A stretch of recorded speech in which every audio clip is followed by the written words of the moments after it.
안녕하세요. 말씀과 함께 기도 오늘 111차입니다. 창세기 8장부터 10장까지 우리 말씀 가이드 시작하도록 하겠습니다. 자, 8장은요. 홍수 이후의 사건을 기록하고 있는 말씀입니다. 1절에 보니까 하나님이 노아와 그와 함께 방주에 있는 모든 들짐승과 가축을 기억하사 하나님의 바람을 땅 위에 불게 하심에 물이 줄어들었고, 여기에서 중요한 단어는 바로 하나님이 기억하사 하겠습니다.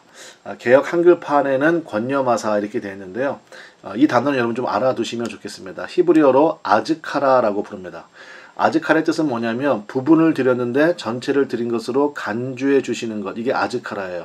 그러니까 하나님께서 우리에게 은혜를 베풀어 주시는 중요한 원리 중에 하나가 바로 아즈카라겠습니다.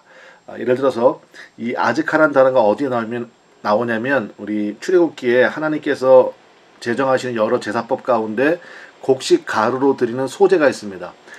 곡식 가루 한 움큼을 하나님 앞에 드립니다. 부분을 드렸지만 전체를 드린 것으로 간주해 주시는 거죠. 그러니까 11조 헌금도 마찬가지 아닙니까? 부분을 드렸는데 전체를 드린 것으로 간주해 주시는 거죠. 그러니까 방주에 탄 것을 하나님을 완전히 의존하는 것으로 인정해 주시는 것입니다. 예를 들어서 6월절 어린 양의 피를 뿌린 집에 들어가는 것도 마찬가지죠. 그러니까 그 사람이 얼마나 도덕적인 사람이었는지 아니면 범죄가 많이 있던지 그건 묻지 않으셨습니다. 그냥 그 피를 바른 집에 들어가면 안전하다는 것을 그 하나를 믿고 그냥 들어가서 거했잖아요. 그 부분을 드렸는데 전체를 드린 것으로 인정해 주셔서 사망의 밤에서 보호해 주셨죠. 그러니까 교회도 마찬가지라는 것입니다. 그래서 하나님께서 기억하셨다, 아즈카라 하셨다. 이것은 굉장히 중요한 신앙의 원리이겠습니다. 여러분 우리도 하나님 앞에 신앙생활 할 때요. 아즈카라를 기억하시고 신앙생활 하시면 좋겠어요. 그러니까 하나님은 우리가 조금만 하나님 앞에 바르게 서려고 애를 써도 그것을 기뻐하시고 그 인생 전체를 인도하시고 은혜를 베풀어 주신다라는 것입니다. 자, 두 번째로 하나님이 기억하셔서 어떻게 하셨냐면은 바람을 불게 하셨다 되어 있습니다. 바람이란 말이 이제 루아흐입니다. 이게 바로 성령을 뜻하는 단어이거든요. 그래서 바람을 불게 하셨더니 어떤 일이 벌어졌습니까? 2절부터 5절에 계속 나오는 말씀이 줄어들게 하셨다. 물론 여기서는 홍수 심판이었던 이거 물을 의미하는 거겠지만 저는 이 말씀을 묵상하면서 이렇게 좀 기도해 봤습니다. 성령의 바람이 불어주십시오. 그때부터 삶의 문제들이 줄어들게 될 줄로 믿습니다. 그러니까 우리 하나님 앞에 1절 말씀 속에서 우리가 묵상할 포인트가 굉장히 많습니다. 하나님이 기억해 주시는 우리 삶의 모습이 되기를 원하고 성령의 바람이 불어서 줄어들고 그래서 우리의 허물과 우리의 여러 가지 문제와 아픔들은 줄어들고 하나님의 은혜는 커지는 그러한 은혜가 있기를 바랍니다. 자, 13절부터 14절 말씀 보겠습니다. 601년 첫째 달 그달 곧 초하룻날에 땅 위에서 물이 거친지라 노아가 방주 뚜껑을 제치고 본즉 지면에서 물이 거쳤더니 둘째 달 21의 날에 땅이 말랐더라. 그러니까 이게 600년이다 601년에 것은 노아의 나이를 기준으로 지금 설명하고 있는 거거든요. 그래서 여러분 중요한 메시지는 뭡니까? 기다림이 필요하다라는 것입니다. 방주를 교회로 본다면 이 방주에 탄 사람은 8명이잖아요. 총 8명이고 나머지는 다 짐승들이었습니다. 그게 사실 얼마나 힘들었겠습니까? 그 짐승들은 여러분 가까이만 가도 그 독특한 냄새들이 있잖아요. 그러니까 그 냄새들을 그 밀폐된 공간에서 그거를 총 계산해 보면요. 1년 17일을 방주 안에 머물렀거든요. 그러니까 하나님이 나오라고 하실 때까지 머물고 기다리는 것입니다. 뚜껑을 제치고 보고 나서도요. 한참을 머물렀습니다. 그래서 답답해도 방주 안에 있어야 됩니다. 그것이 은혜고 그것이 또 우리의 믿음이라는 것입니다. 하나님께서 내게 줄로 재어준 구역이 있거든요. 근데 그 줄로 재어준 구역 안에 머무는 것이 그게 믿음이고 그게 아름다운 거예요. 20절 말씀 보겠습니다. 노아가 여호와께 제단을 쌓고 모든 정결한 짐승과 모든 정결한 새 중에서 제물을 취하여 번제로 제단에 드렸더니 여러분 1년 넘게 홍수가 있었잖아요. 그럼 뭐가 남아 있겠습니까? 여러분 그런 말 들어보셨습니까? 그 불이 나면요 그래도 건질 게 있대요. 근데 여러분 1년 넘게 홍수가 있었어요. 건질 거 아무것도 없어요. 그냥 폐허 그 자체였을 것입니다. 바로 그 상황에서 노아는 뭐 했습니까? 예배 먼저 드렸다라는 것입니다. 여러분 그게 복입니다. 그래서 이 말씀 속에서 여러분 1절의 말씀, 20절의 말씀을 여러분이 붙들고 기도할 수 있게 되시기 바랍니다. 아무리 힘들고 어려워도 1년 홍수를 경험하신 분은 없잖아요. 그거를 경험한 노아가 제일 먼저 하나님 앞에 드렸던 것이 예배였다. 하나님 저도 예배 먼저 드리기 원합니다. 이거 해결되면 예배 드리겠습니다. 이게 아닙니다. 예배 먼저 드리는 것입니다. 21절 여호와께서 그 향기를 받으시고 그 중심에 이르시되 내가 다시는 사람으로 말미암아 땅을 저주하지 아니하리니 이는 사람의 마음이 계획하는 바가 어려서부터 악함이라 내가 전에 행한 것 같이 모든 생물을 다시 멸하지 아니하리니. 무슨 얘기입니까? 예배를 통하여서 하나님께서 그 향기를 받으시고 노아의 두려움을 완전히 제거해 주셨습니다. 그것이 예배의 힘이죠. 사실은 노아에게는 어떻게 보면 트라우마 같은 게 있을 수도 있잖아요. 그 홍수의 참극을 다 받지 않습니까? 그 목도한 사람이잖아요. 근데 하나님께서 예배를 통하여서 그 안에 있는 그 부담을 완전히 제거해 주셨다라는 것입니다. 여러분, 그 예배의 힘이 바로 거기에 있습니다. 또 한 가지 알 수 있는 것은 뭐냐? 홍수 이후에도요, 인간의 죄악된 본성은 변화되지 않았음을 알 수 있습니다. 다만 그 인간의 죄악된 모습에 대한 하나님께서 태도를 바꾸신 거죠. 그래서 이제 출애굽기에 나오겠지만 동물의 희생 제사를 통해서 관계를 계속 유지해 나가시고 결정적으로 예수님의 십자가 희생을 통한 구원의 완성을 이루시기까지 하나님의 구속 사역은 계속 진행이 되어 왔다라는 것입니다. 자, 우리 9장으로 넘어가겠습니다. 9장에 가면 이제 그 유명한 무지개 언약이 나오는데요. 1절 보겠습니다. 하나님이 노아와 그 아들들에게 복을 주시며 그들에게 이르시되 생육하고 번성하여 땅에 충만하라. 바로 예배 드렸은 다음에 특징이죠. 하나님이 복을 주십니다. 그러니까 예배자에게 무조건 하나님이 복을 주시는 거예요. 여기 있는 말씀 익숙하시죠? 창세기 1장 28절의 언약이 다시 한번 회복되고 있는 그런 말씀이겠습니다. 3절에 보니까 모든 산 동물은 너희의 먹을 것이 될지라 채소같이 내가 이것을 다 너희에게 주노라. 그전에는요 채소만 먹을 수 있었습니다. 씨 가진 채소, 씨 가진 열매만 먹을 수 있었는데 이제는 육식이 허락이 된 거죠. 그러니까 많은 학자들이 홍수 이후에 식물 생산이 축소되었기 때문에 뭐 이렇게 얘기도 하지만 어쨌든 이제 육식이 허락이 되었고요. 근데 이제 4절 말씀에 보면은 단 피채 먹는 것은 금지입니다. 피는 이제 생명이기 때문에 그래서 하나님이 피채 먹는 것은 여전히 금지하셨습니다. 6절에 보면 다른 사람의 피를 흘리면 그 사람의 피도 흘릴 것이니 이는 하나님이 자기 형상대로 사람을 지으셨음이니라. 그러니까 한마디로 뭐예요? 살인 금지 명령이죠. 일종의 이제 동해보복법이라고 부르는데 핵심은 뭡니까? 홍수 이후에도 여전히 인간의 본성이 변하지 않았구나. 이 정도 경험했으면 이제 하나님 말씀대로만 살겠습니다. 그리고 절대로 다른 사람에게 해를 가하지 않겠습니다. 결단합니다. 이럴 것 같지만 그렇지 않더라라는 것입니다. 그래서 우리는 뭐예요? 은혜가 필요한 자들입니다. 그러니까 저는 이 말씀을 묵상하면서 다시 한번 그것을 절실하게 깨닫게 되더라고요. 자, 11절 보겠습니다. 내가 너희와 언약을 세우리니 다시는 모든 생물을 홍수로 멸하지 아니할 것이다. 땅을 멸할 홍수가 다시 있지 아니하리라. 제가 이 본문 말씀으로 어떤 분하고 설교를 들었는데 그래서 이제 불로 멸하신다 이렇게 말씀하시더라고요. 여러분 이게 그 얘기는 아니잖아요. 그러니까 하나님께서 내가 너희를 사랑하기로 했다 결정했다 그 말씀 아니에요? 여기서 이제 물 심판 안 하고 홍수 심판 안 하고 불로 태워 죽일 거야 그 말씀은 아니죠. 그래서 언약의 증거를 하나님께서 구름 속에 두시고 하나님께서 변치 않는 그러한 증거를 우리 가운데 주셨다라는 것입니다. 그래서 우리는 더더욱 하나님의 은혜를 붙들고 살아야 되죠. 자, 두 번째는 이제 가나안이 저주를 받은 이야기가 나오는데 18절 보니까 방주에서 나온 노아의 아들들은 셈과 함과 야벳이며 함은 가나안의 아버지라.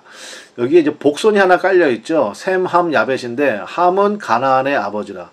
그러니까 이제 이 말씀을 읽는 이스라엘 백성들은 가나안 하면 바로 치가 떨리거든요.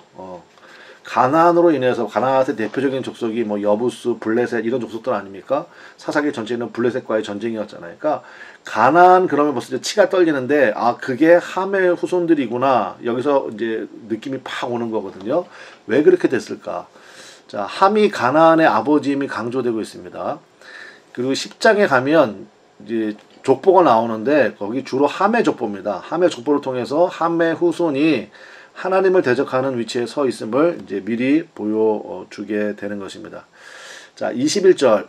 가나안이 저주를 받게 된, 함이 저주를 받게 된 그 과정인데 21절. 노아가 포도주를 마시고 취하여 그 장막 안에서 벌거벗은지라. 여기서 알 수 있는 게 뭡니까? 죄는 심판만으로 해결되지 않는다라는 것입니다. 노아는 홍수 이전에 어떤 평가를 받았죠? 당대의 의인이었다. 하나님과 동행했다. 하나님 말씀대로 다 준행하는 자였다. 이랬잖아요.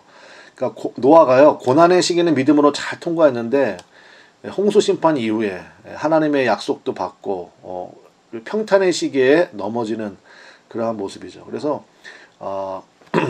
이게 인간의 본성입니다. 그러니까 여러분, 그러니까 인간을 너무 신뢰하고 존경할 필요가 전혀 없어요. 어떻게 그럴 수가 있냐고. 그럴 수가 있습니다. 그럴 수가 있다고요. 그러니까 이제 이런 모습을 우리가 보게 되는 거죠.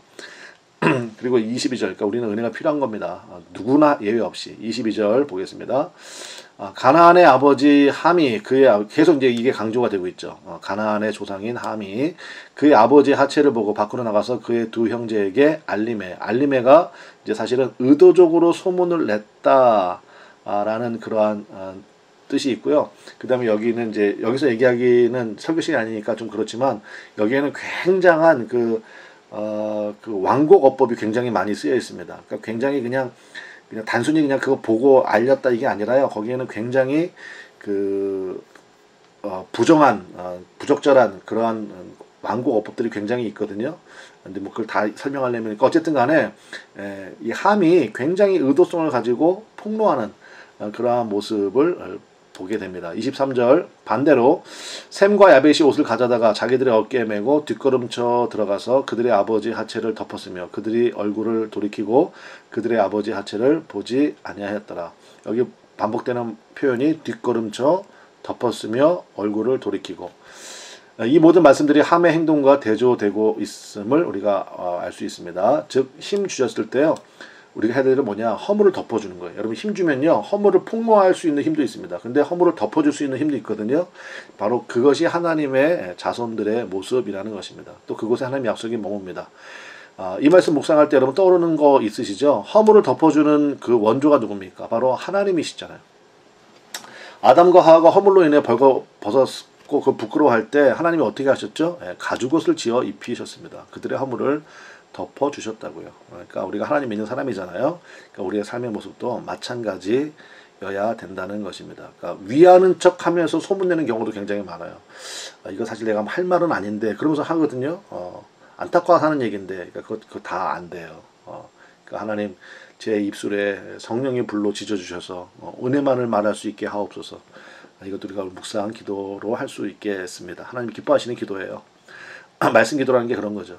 이 말씀 묵상하다가 하나님 혹시 내가 의도치 않게 남의 허물을 들춰냈거나 이런 것들이 있으면 회개하는 시간도 가지시고 또 하나님 앞에 결단하는 하나님 전에가 셈과 야벳의 뒷걸음쳐 들어가서 허물을 덮어주는 바로 그 모습을 내가 갖게 되기 원합니다. 우리가 얼마든지 기도할 수 있고 그 기도가 강력한 기도입니다. 앞서 말씀드린 대로 힘이 있다는 것은 두 가지 할 수 있거든요. 폭로하고 정죄해서 매장시켜 버릴 수 있고요. 반면에 은혜의 보자기로 연약함을 덮어줄 수 있습니다. 하나님이 기뻐하시는 모습은 어떤 것이겠습니까?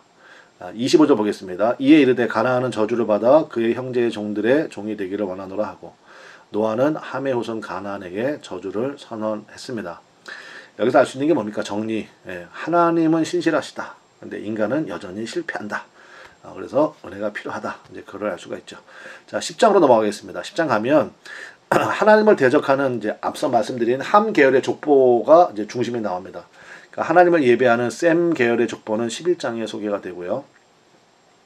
그래서 이제 우리는 어느 후손이냐면 이제 여기서부터 이제 인류가 다시 시작되잖아요. 우리는 사실은 셈족입니다. 아시아 쪽은 셈족이고 이제 함이 여러분 아시는 것처럼 이제 가나안 그쪽 일대가 함 족속이 되고요. 아프리카 쪽.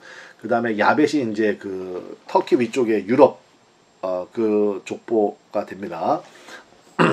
자, 1절 보겠습니다. 노아의 아들 셈과 함과 야벳의 족보는 이러하니라. 홍수 후에 그들이 아들들을 낳았으니. 자, 일단 야벳의 족보가 나오는데 2절부터 5절까지 나오고 주로 이제 이들이 해양 민족들이다라는 것을 알 수가 있고요. 자, 함 족보가 중요합니다. 6절부터 20절에 나오는데 도시 거주자들이에요. 8절부터 9절에 보면 구스가 또 니므롯을 낳았으니 그는 세상의 첫 용사라. 그가 여호와 앞에서 용감한 사냥꾼이 되었으므로 속담에 이르기를 아몬은 여호와 앞에 니므롯같이 용감한 사냥꾼이로다 하더라. 번역이 좀 잘못된 부분이 있습니다. 뭐냐면 여호와 앞에서 이게요. 그 70인역인 공동 번역에는 여호와를 대적하여로 번역이 되어 있습니다. 이게 사실 올바른 표현이에요. 그러니까 여호와를 대적하여 자신의 용감함과 하나님 없어도 난 돼! 뭐 이런 식의 자신을 뽐내는 그러한 모습이 있었다라는 것이요. 자, 10절에 보면 이 사람들이 사는 땅이 시날 땅이라고 되어 있는데, 시날이요, 그 메소포타미아의 그 히브리어가 시날이에요. 그래서 강들 사이라는 뜻이거든요. 그러니까 강들 사이, 그 뜻이 무슨, 그 얘기가 뭔 얘기입니까? 그러니까 비옥한 땅을 차지하고 있다는 거죠.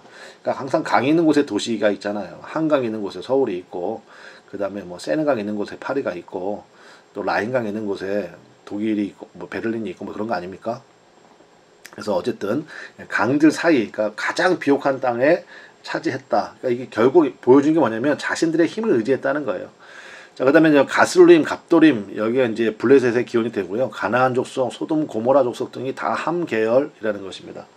그래서 겉으로는 강해 보이나 하나님을 대적함으로 결국 망하게 되는 족속입니다. 그래서 이제 함의 가계도를 여기 제가 잠깐 좀 그려봤는데, 이건 여러분 참조하시면 되겠습니다. 특별히 이제 함의 넷째 아들이 가나안이고, 그 가나안의 후손들이 쭉 나오는, 이제 우리가 구약성에서 많이 들어보는 뭐 헷 족속, 여부스, 아모리 족속, 뭐 이런 족속들 쭉 보게 되죠. 자, 이런 족속들 있다라는 거. 그다음에 갑슬루임과 갑도림, 여기가 바로 블레셋 후손들이 조상들이 되겠고, 셈 족보가 이제 21절부터 31절에 나오고, 이게 유목민족들이고, 여기서부터 이제 우리가 잘 아는 아브라함이 짜잔 하고 나오게 되는 것입니다. 자, 족보의 의미를 따져보자면 저는 이렇게 생각합니다. 하나님께서 다 알고 계신다. 사실 여기 10장이요, 굉장히 어려운 했고, 사실 저도 처음 들어보는 이름들도 굉장히 많고, 제가 조사해보니까 제가 창세기 10장을 한 번도 설교한 적이 없더라고요. 그 정도로 사실은 뭐 설교하기가 참 애매한 구절이기도 한데, 이 성경책에 있잖아요. 그 의미는 뭐냐? 하나님이 다 알고 계신다. 어떻게, 어떤 흐름으로 어떻게 살았는지. 그래서 우리도 영적 족보가 있을 겁니다. 그렇죠? 영적 족보가 여러분 하나님 보시기에 어떤 의미가 있는지 우리가 한번 묵상하는 시간 되었으면 좋겠습니다. 오늘 여기까지 하겠습니다. 감사합니다.